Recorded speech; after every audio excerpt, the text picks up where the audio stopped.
दोस्तों, स्वागत है आपका हमारे चैनल पर। आज हम आपको ले चलते हैं एक ऐसे देश में जो आकार में तो बहुत छोटा है, लेकिन उसकी अहमियत इतनी बड़ी है कि पूरी दुनिया की महाशक्तियां यहां अपने कदम जमाए रखना चाहती हैं।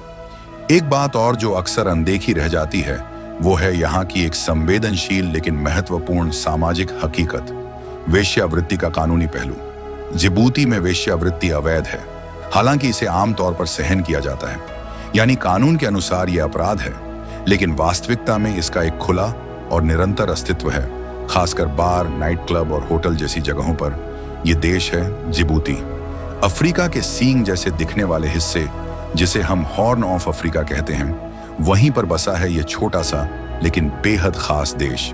एक तरफ लाल सागर, दूसरी तरफ अदन की खाड़ी और बीच में जिबूती। ये जगह इतनी रणनीतिक है कि अगर कोई देश इस पर काबू पा ले तो मानो उसने अफ्रीका, एशिया और यूरोप को जोड़ने वाले सबसे महत्वपूर्ण रास्ते पर पकड़ बना ली हो। जिबूती की राजधानी का नाम भी जिबूती सिटी ही है। ये शहर समुद्र के किनारे बसा हुआ है और यहाँ से गुजरते हुए आपको फ्रांस की झलक भी दिख जाएगी, क्योंकि जिबूती कभी फ्रांस का उपनिवेश रहा है। यहाँ की इमारतों, यहाँ की भाषा और यहाँ की संस्कृति में फ्रेंच प्रभाव साफ नजर आता है। आज भी फ्रेंच यहाँ की आधिकारिक भाषाओं में से एक है।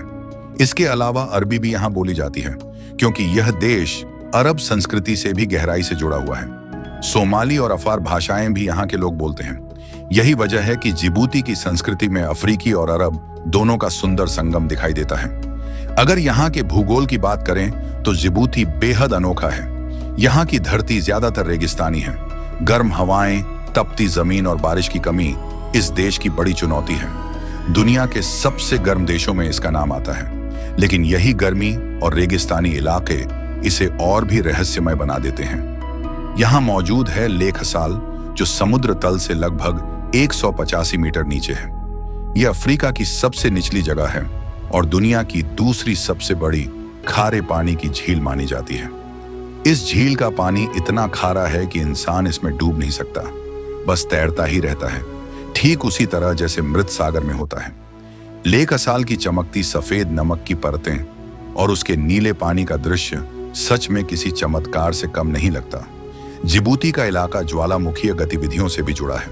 यहाँ की जमीन के नीचे कई सक्रिय प्लेटें मिलती हैं। इसी कारण यहाँ ज्वालामुखी पहाड़ और गर्म पानी के झरने भी पाए जाते हैं। कहा जाता है कि अफ्रीका की धरती धीरे धीरे टूट रही है और जिबूती उसी बदलाव का केंद्र है। यानी आने वाले हजारों सालों में यह क्षेत्र भूगोल की तस्वीर ही बदल सकता है। अब सवाल उठता है कि इतने छोटे और रेगिस्तानी देश में लोग अपना जीवन कैसे जीते हैं और देश की अर्थव्यवस्था कैसे चलती है।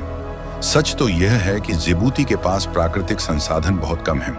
यहाँ खेती करना लगभग असंभव है, पानी की भारी कमी है और ज्यादातर खाने पीने की चीजें बाहर से आयात करनी पड़ती हैं। लेकिन इसके बावजूद यह देश गरीब नहीं, बल्कि सामरिक महत्व के कारण मजबूत बना हुआ है। असल में जिबूती का सबसे बड़ा खजाना है उसकी लोकेशन। यह देश बाब एल मंदेब जलमरु मध्य पर स्थित है। यह जलमरु मध्य लाल सागर और अदन की खाड़ी को जोड़ता है और इसी रास्ते से होकर यूरोप, एशिया और अफ्रीका के बीच व्यापारिक जहाज गुजरते हैं। कहा जाता है कि दुनिया के लगभग 20% व्यापारिक जहाज इसी रास्ते से गुजरते हैं। आप सोच सकते हैं, अगर कोई देश इस छोटे से रास्ते को नियंत्रित करे तो पूरी दुनिया के व्यापार पर उसकी नजर हो सकती है। शायद यही वजह है कि दुनिया की महाशक्तियां जिबूती को नजरअंदाज नहीं कर सकती। यहां अमेरिका, चीन, फ्रांस, जापान और इटली जैसे देशों के सैन्य अड्डे मौजूद हैं। यानी एक ही छोटे से देश में इतनी सारी सेनाओं का ठिकाना है। अमेरिका यहां से आतंकवाद और समुद्री डकैती पर नजर रखता है। चीन अपने व्यापारिक जहाजों की सुरक्षा सुनिश्चित करता है और यूरोपीय देश भी अपने हितों की रक्षा के लिए यहां डेरा डाले हुए हैं। इसके बदले में जिबूती को सालाना अरबों डॉलर की आय होती है। यह उसकी अर्थव्यवस्था की रीढ़ है। इतिहास पर नजर डालें तो यह इलाका सदियों से व्यापार और संस्कृतियों का संगम रहा है। प्राचीन काल में अरब व्यापारी अफ्रीका और एशिया को जोड़ने के लिए इसी क्षेत्र का इस्तेमाल करते थे। 19वीं सदी में यह जगह फ्रांस के कब्जे में आ गई और लंबे समय तक फ्रेंच सोमालीलैंड कहलाती रही। आखिरकार 1977 में जिबूती को आजादी मिली और यह एक स्वतंत्र राष्ट्र बना। हालांकि आज भी यहाँ फ्रांस का प्रभाव गहराई से बना हुआ है। जिबूती भले ही छोटा है, लेकिन इसमें घूमने लायक जगहें कमाल की हैं। यहाँ की झीलें, रेगिस्तानी पहाड़, मूंगे की चट्टानें और समुद्री जीवन पर्यटकों को खींचते हैं। यहाँ लाल सागर की गहराई में जाकर गोताखोरी करना दुनिया भर के पर्यटकों का सपना होता है। यहाँ आने वाले लोग व्हेल शार्क को देखने का अनुभव भी लेते हैं, जो समुद्र की सबसे बड़ी मछली मानी जाती है। इसके अलावा डे फॉरेस्ट नेशनल पार्क हरी भरी वादियों और दुर्लभ पक्षियों के लिए मशहूर है। जिबूती में आपको रेगिस्तान की सख्ती और समुद्र की नमी दोनों का स्वाद एक साथ मिलेगा।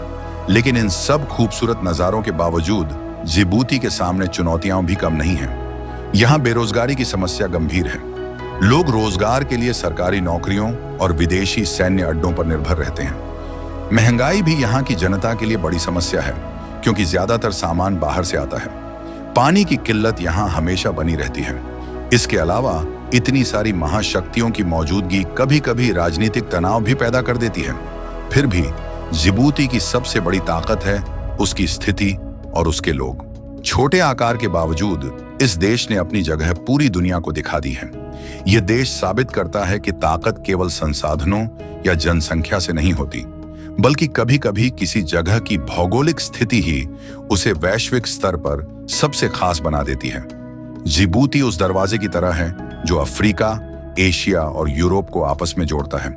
दोस्तों, जब भी आप दुनिया के नक्शे पर नजर डालें और जिबूती का नाम देखें, तो याद रखिएगा कि यह वही छोटा सा देश है जिसने अपनी भूगोलिक स्थिति की बदौलत पूरी दुनिया की महाशक्तियों का ध्यान अपनी ओर खींच लिया है। यह हमें यह सिखाता है कि अगर किसी के पास दूरदृष्टि और सही स्थिति हो, तो उसका महत्व उसके आकार से कहीं बड़ा हो सकता है। अगर आपको हमारी यह वीडियो पसंद आई हो, तो इसे लाइक जरूर कीजिए, चैनल को सब्सक्राइब कीजिए और अपने दोस्तों के साथ शेयर कीजिए। और हाँ, कमेंट में हमें यह बताना मत भूलिएगा कि आप अगली बार किस देश की सैर करना चाहते हैं। तब तक के लिए धन्यवाद। मिलते हैं अगली वीडियो में एक नए देश और नई कहानी के साथ।